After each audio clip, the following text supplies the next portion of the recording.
Think about the fact that you are breathing right now. Like, you probably don't even notice it, do you? No, definitely taken for granted. Right. We completely take this baseline of life for granted. We usually only look up and, hope for a miracle when we want something extra. Like a sudden promotion or, I don't know, a massive jump in your quarterly KPIs. Exactly. So, welcome to today's deep dive. We are unpacking an audio message by Pastor Hu Zikong, who's exploring theologian John MacArthur's writings on a very specific historical moment. Right, the mass healings in the ancient text of Matthew chapter 4. Yeah, where crowds just flock to Jesus to be cured of diseases. Our mission today is to figure out the profound and honestly often misunderstood purpose behind those ancient miracles. And to discover how those ancient texts actually connect directly to your desk, your modern workplace and your daily life. It's a massive jump to make, mostly because there's this huge disconnect between how we view the supernatural today versus its actual historical context. Oh, definitely. I mean, in those biblical accounts, people were pouring in from all over, Galilee, Jerusalem, beyond the Jordan. But many of them were just treating these mass healings as a pure spectacle. Right, like they were watching a magic show to cure the boredom of their daily lives, which completely misses the actual point of what was happening right in front of them. Yeah, exactly. These weren't just random flexes of power to draw a crowd. Pastor Hune highlights 4 factual confirmations, MacArthur points out. First, it was theological proof, proving Jesus is God, like we see in John 14. Which makes sense, doing things no human could do. Right. And second, it demonstrated God's immense compassion for the suffering. Third, it actually fulfilled Old Testament prophecies about a coming Messiah. Wait, and there was a 4th one, right? Something about a movie trailer. Yes. Structurally, they acted like a literal preview of the future kingdom of God. It was the prophet Isaiah's writings in chapter 35 coming to life. The blind seeing, the deaf hearing. Okay, so let's unpack this. If these miracles are supposed to be these grand theological movie trailers, how does that square with basic human nature? What do you mean? Well, honestly, isn't it completely normal to just want a quick fix to our immediate struggles? Like, take the story of Lazarus. Right. Mary and Martha. Yeah, his sisters essentially say, if you had been here earlier, my brother wouldn't have died. That is such a relatable reaction. I mean, we just want the pain to stop.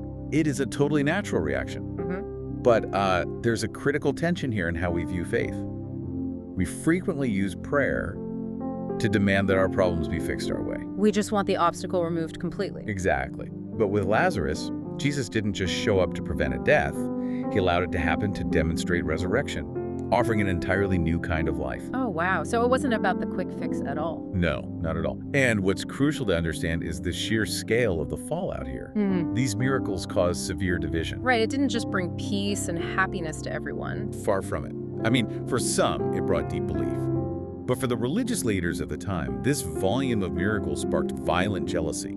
It even led to death threats. So how does ancient resurrection theology and violent historical division translate to an average Tuesday at the office? Well, especially when you're dragging yourself back to work. Exactly. Our notes specifically mention the reality of returning to the workplace after a long weekend, like the Qingming tomb sweeping holiday. Yeah, that transition is always tough. It really is.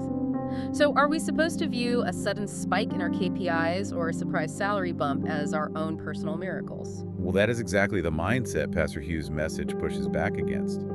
Believers shouldn't view career advancement as the primary evidence of the divine. So we shouldn't just be begging for external miracles to solve our career problems. Right. Instead, the challenge here is for followers to be what's called a moving church. A moving church? Huh. I really like that visual. It's powerful, right? It fundamentally means faith is proven by actions, not words. Okay, so what does that actually look like at your desk? The true miracle isn't getting what you want. It's embodying love, self-control, and strong character in your daily interactions. Even when things get stressful. Exactly. And the reality check is that doing so might not make you popular. Your colleagues might actually reject, despise, or envy you for it. Just like the religious leaders reacted back then. Yes, exactly the same human reaction. The real challenge is living out those principles anyway, rather than just claiming a label but acting completely counter to it. Which means the impact isn't just internal. We are moving away from treating faith like a cosmic vending machine for career advancement. Yeah, no more cosmic vending machine. Right, and moving toward realizing you are supposed to embody the miracle yourself through your actions.